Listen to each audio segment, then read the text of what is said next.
Kuala Lumpur is the massive capital city of Malaysia and home to over 8 million people. The city is full of iconic architecture, world-class shopping centers, and incredible street food.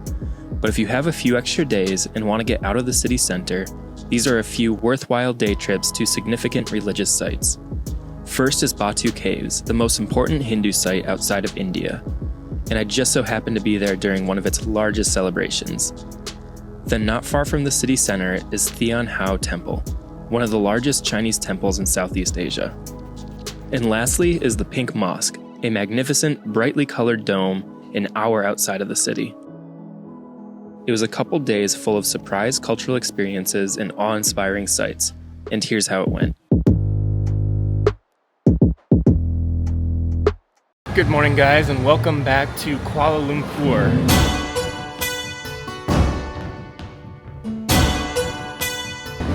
This is my second video here in Kuala Lumpur, and last time I took you guys on a big walking tour all around downtown Kuala Lumpur. We went up the KL Tower, got a beautiful view overlooking the city. We walked around the old town a little bit here, saw some of the older colonial architecture, and then checked out a lot of the really cool modern buildings and some of the tallest buildings in the world here in Kuala Lumpur. And today I want to take you guys out on a little excursion on the outskirts of Kuala Lumpur. There's a couple cool things that you can see that are within an hour's train journey of here. The first place we want to go is the Batu Caves, which is this really cool, really famous cave with these really colorful staircase and some really cool Hindu statues. And that's about an hour north of the city. And then there's a couple cool mosques that I want to show you, and one is the Pink Mosque, which is about an hour south of the city, and then there's one of the largest Chinese temples just a little outside KL Central that I want to show you guys.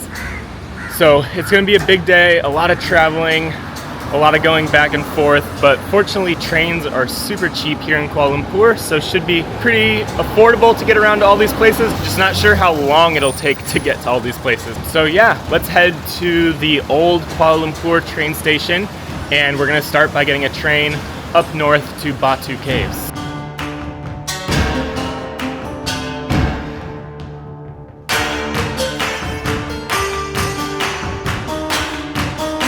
Just got to the old train station here, and they actually just gave me the ticket for free. I guess there might be some sort of festival, so usually it would only cost you about 50 cents for like a 45-minute train ride. So again, super cheap, but pretty cool that it was free. And then also curious if there is a festival or what's going on there today. That could be something kind of cool and extra to see. But yeah, so let's jump on the train, 45-minute ride, and we'll be at Batu Caves.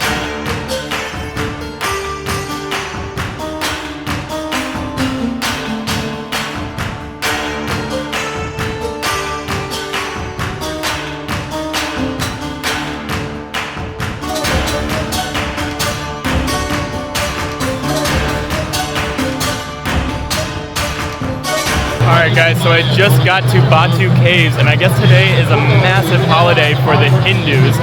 It's Thean Hou, and so there's just tons of people here. It's like a whole carnival fair atmosphere. You have these festival rides.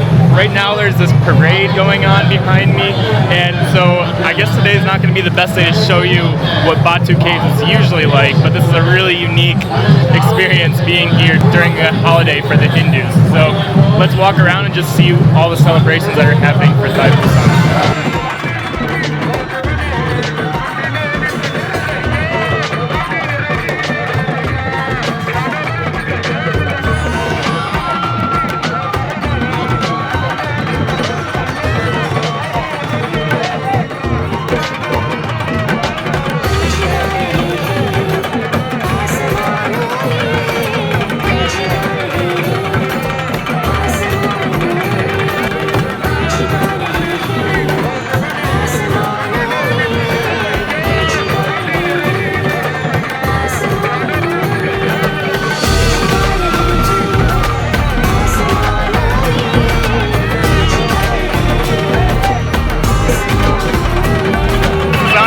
One of the most chaotic things I've done, but we just came through this big archway that leads you to the Batu Caves, and I've joined the parade a bit here, and we're just marching and they're dancing and drumming towards the caves.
probably the worst day to take you to Batu Caves because it is just absolute chaos here. There's just all these parades, there's so much drumming, there's so much noise. I don't even know if you can hear me right now, I'm just like shouting. But we've been walking through the streets here, there's all these parades, all these people spinning around with these altars on them, and then there are these guys that have fish hooks in their backs that are dragging these altars by the skin of their back, which is just insane. So I guess this Thai Pusam it's known to be like a piercing festival, and it's celebrating some lord of the Hindus here.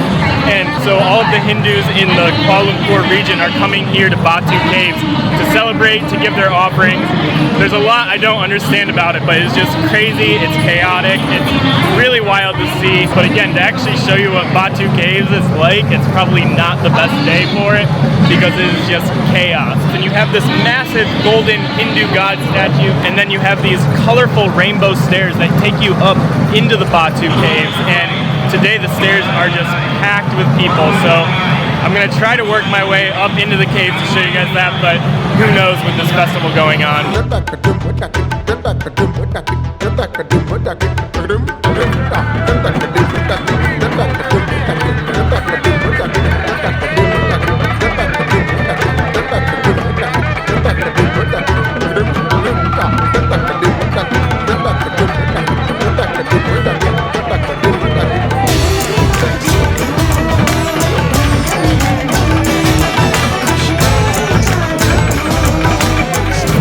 Crazy, so loud, so interesting to see, but I think I'm going to try to get in this really long line to head up the stairs of the Batu Caves, so it could take a while, though. It'll be interesting to see what's going on up inside the caves.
An hour to go about 100 feet here, but we've just made it to the base of the stairs, and there's this beautiful, colorful arch with all these Hindu gods, and then these stairs are usually, they're colored, all these beautiful colors. You can see it a little bit in here, but most of the stairs we won't see the colors because there's just so many people. But then for the festival here, they have all of the altars, they're going up the middle here. The rest of the people, we're going to go up these stairs here.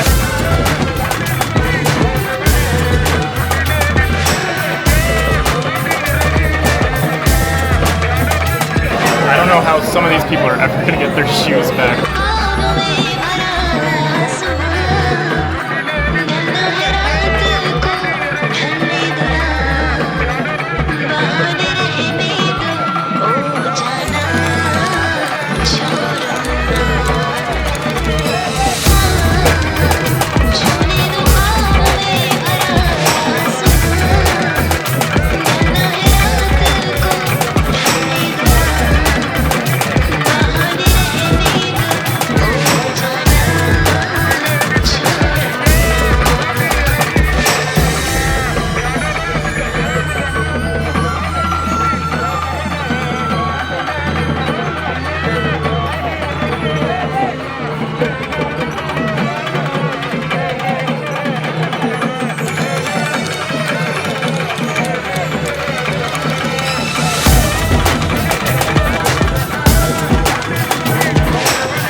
We're almost at the entrance to the cave here. It's just packed with people.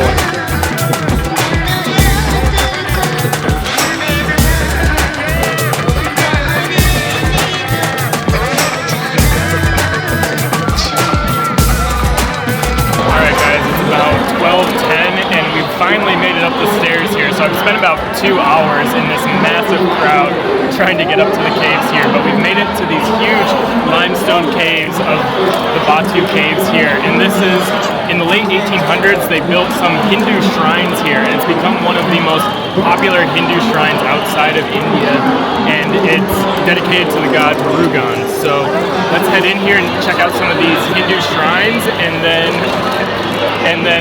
also curious to see what's going on with all the festival here. It might still take a while to get in.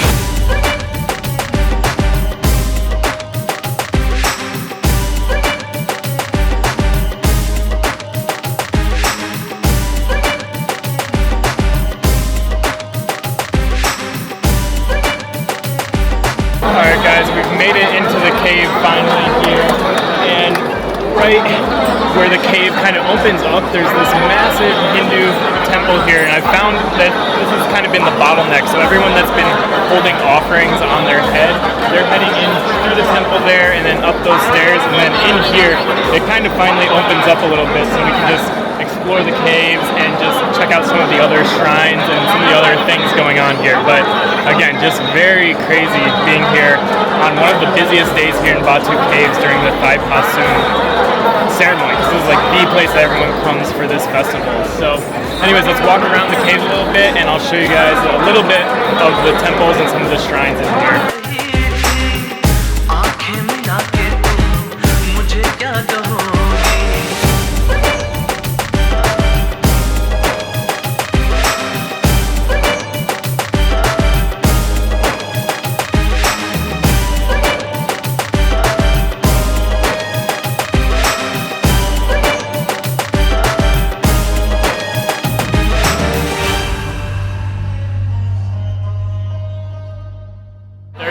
So much going on in here, it's hard to even explain what all is happening, but it kind of feels like the end of a pilgrimage or something. A lot of people that had the piercings in their mouths and in their backs, some of the priests are taking those out. People are leaving their offering of the milk that was on the vases on top of their head there in the temple. And then there are these other stairs that take you through the cave and out to the other side. So I'm going to see if we can head up those stairs right behind me there and see what's up on the other side of the cave here.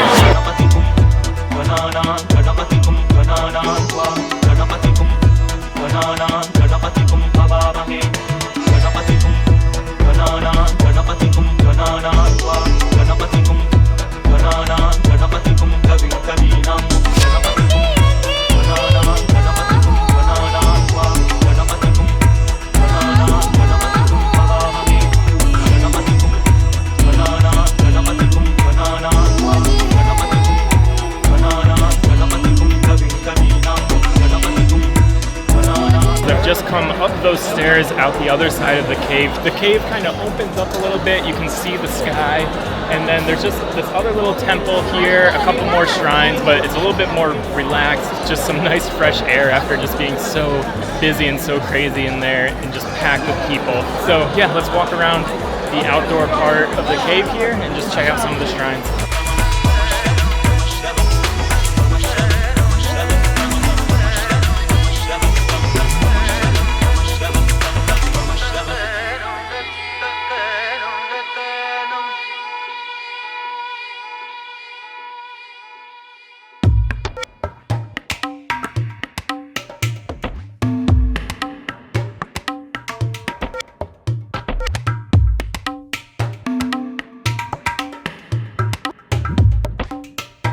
This was absolutely crazy. Not what I expected when I woke up this morning, and not the Batu Caves I was expecting to show you. But hopefully you guys are able to get a little bit of an idea of just being in this cave, some of these Hindu shrines, and I guess if you want to come to this festival, it's in late January or early February, but it is chaotic. I mean, I've been completely miserable most of the time because I'm just like crammed and I'm just sweating. It's so hot and you're just stuffed with everybody. Anyways, let's head out of the cave and back down to the bottom of the stairs of the Batu Cave.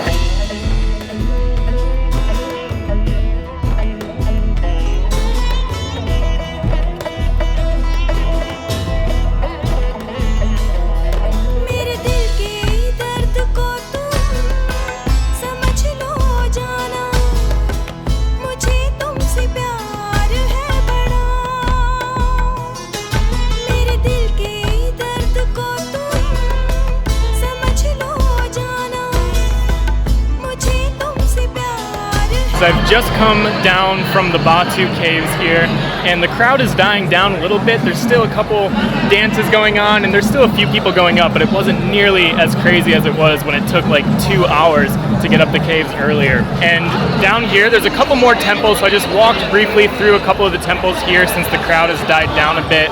But basically, I was looking up a little bit more what the Thai Pusam ceremony is, and I guess Murugan, which is the big golden statue in front of the Batu Caves, this celebrates his victory over the demons. So it's a big festival for the god of this temple. So that's why it's such a massive deal here. And again, I didn't even know this was happening when I got on the train this morning.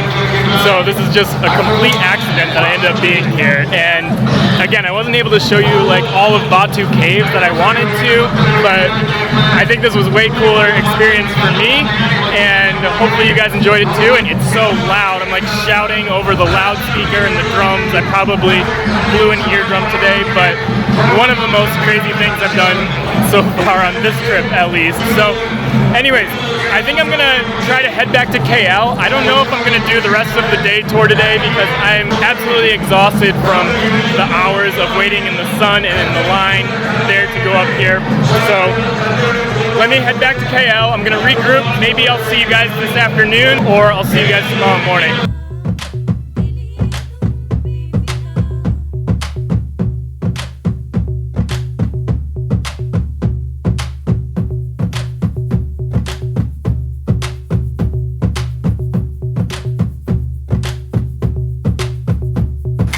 Good morning guys, and welcome back to KL. Yesterday, just after that Hindu Thai Pusam festival, I really needed to just chill. It was so chaotic, so hot, just in the beating sun, crammed in with all those people. But honestly, one of the coolest things I've experienced. I just love cultural festivals like that, cultural events, and I just had so much fun documenting it, taking pictures, and photographing this really unique celebration.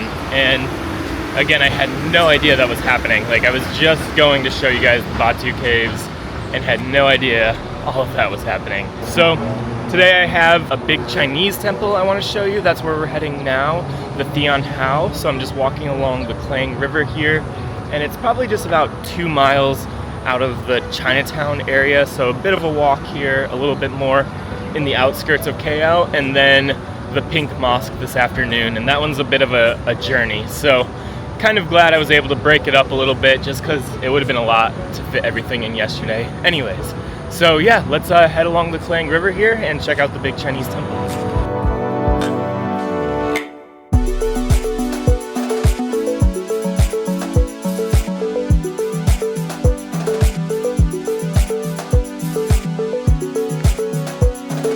I've just walked a little bit outside KL Central here, and we're up on this little hill, and you're kind of overlooking the Kuala Lumpur city a little bit here, and we're at the Thean Hou temple, which is one of the largest Chinese temples in Southeast Asia. And it's this 6-storied pagoda, all of these beautiful Chinese lanterns hanging around, and the temple was built in 1989. So let's head into the temple and just check out a lot of the beautiful Chinese architecture and a lot of the cool artwork within the temple here.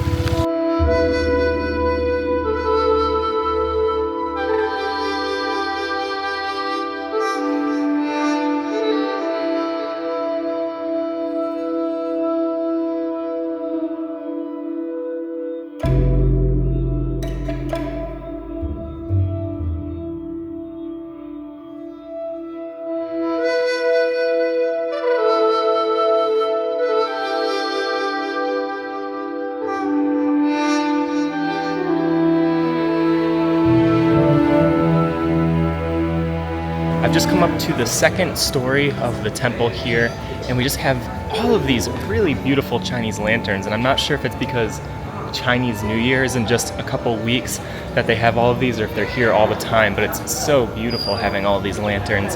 And then from the 2nd story here, you're just elevated a little bit more, and you just have this beautiful view from the balcony overlooking the city. And then there's this big open plaza here. You can go up a little bit higher and walk around some of these layers of the temple. You have a couple of these pagodas, and then right at the front, you just have this altar. So let's walk around the inside of the temple here a little bit, check out the altar, and see if we can make it up onto some of these balconies here and just explore the temple a little bit.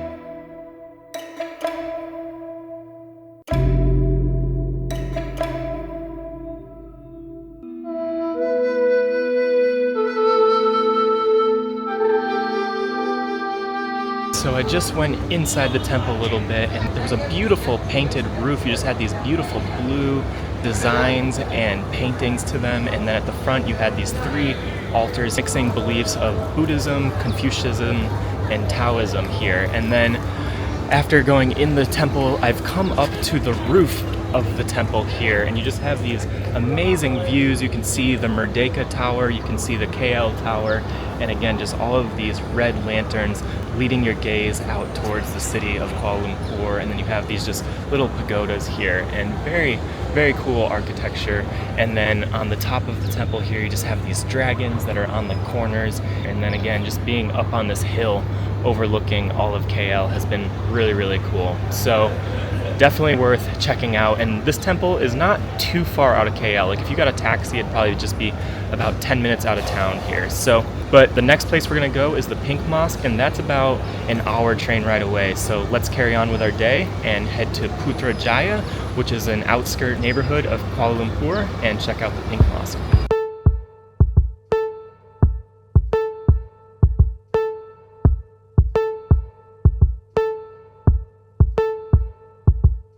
I've just walked down to KL Central, and I'll be getting the train from KL Central to Putrajaya, and it should be about half an hour, 45 minutes, and I'm heading south this time. Batu Caves was to the north, so again, you're going opposite sides of the city for some of these things, and it's about 14 ringgit, or about $3 to catch this train down to Putrajaya. So let's hop on the train and we'll be there soon.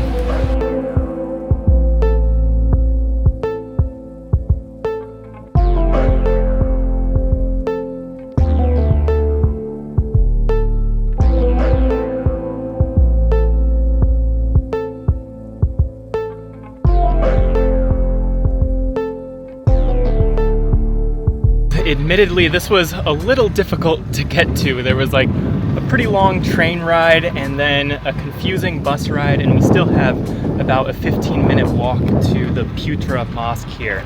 But we're in this very far suburb of Kuala Lumpur called Putrajaya, and there's the Putra Mosque here. And it's just this bright pink marble mosque that's right on this little strip of water here, and it just looks stunning from here. We have the sun just hitting it perfectly from this angle.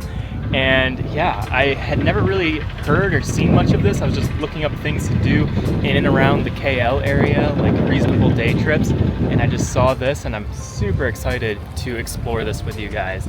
So just enjoying this view from over the water here, but let's walk around and get a little bit closer to the Putra Pink Mosque here outside of KL.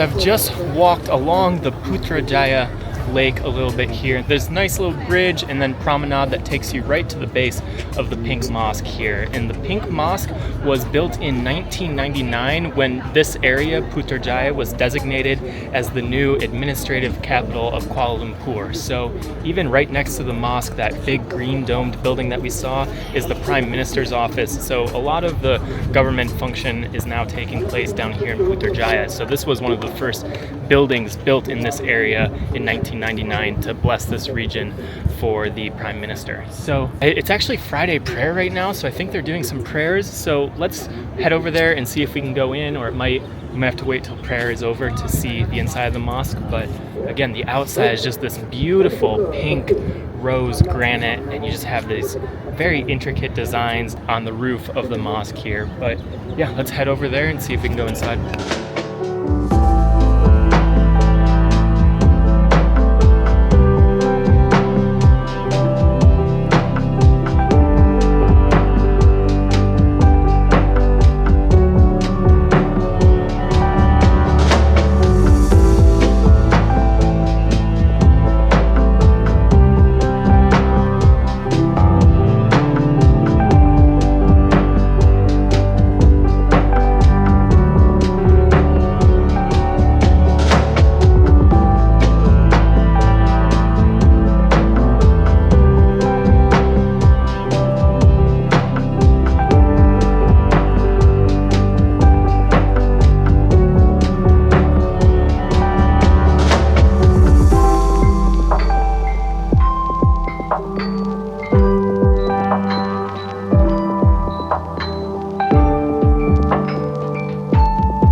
So you enter the mosque near the Prime Minister's palace, and there's just this big open courtyard with this nice marble to walk around on. And then Friday afternoon prayer was just starting, so I just went in real quick just to get a look at the inside of the mosque there. Beautiful interior architecture. You have this very bright pink ceiling with amazing stained glass windows and just such intricate designs everywhere. And then one thing that's kind of unique about this mosque is all of the walls are made of glass, so you just have all of this natural light flowing in from all of the sides of the mosque here. And then you're just up above the water, so you're just looking out over the Putrajaya Lake, and just very, very beautiful, very elegant, and just the color scheme of just the pink and white is just really, really stunning, and one of the more beautiful mosques I've seen. And I've been to a lot of mosques, but this one, just the color is just gorgeous. So anyways, guys, that might be about it for some of the extra things that you can see in and around KL. Again, I ended up taking 2 days. You could probably fit all of this into one day, but it would be a very packed day because you have to go all the way to the north to Batu Caves and then all the way to the south to Putrajaya here. So it'd be a lot of transportation. So I'm kind of glad I broke it up. And then again, yesterday, seeing that Hindu festival was totally unexpected and such an added surprise, but really slowed my day down because it took hours just to see the Batu Caves yesterday. But very cool places to see. Seeing the Hindu Batu Caves, one of the biggest Chinese temples in Southeast Asia, and then coming down here and just seeing this marvelous pink mosque was just really cool. I did not know Kuala Lumpur had this. So most of those, I've been to the Batu Caves before, but those other two temples were just complete surprises for me, and hopefully you guys enjoyed that, and hopefully it gives you guys some insight on some extra things to do if you have a few extra days to explore some of the outer regions of Kuala Lumpur. And again, very big, very vast city, so I'm sure there's a lot more things that you could do. I know there's tons of other really beautiful mosques that I would have liked to show you guys if I had a little bit more time, but hopefully this gives you just an idea of some of the extra things that you guys can do. So yeah, so that's it for Malaysia. Tomorrow I'm actually off to Bangkok, and I'm going to be in Thailand for a week, and then Laos, and the Southeast Asia journey just keeps continuing. So thanks for watching with me these last two videos in Kuala Lumpur, and I'll see you guys in Thailand.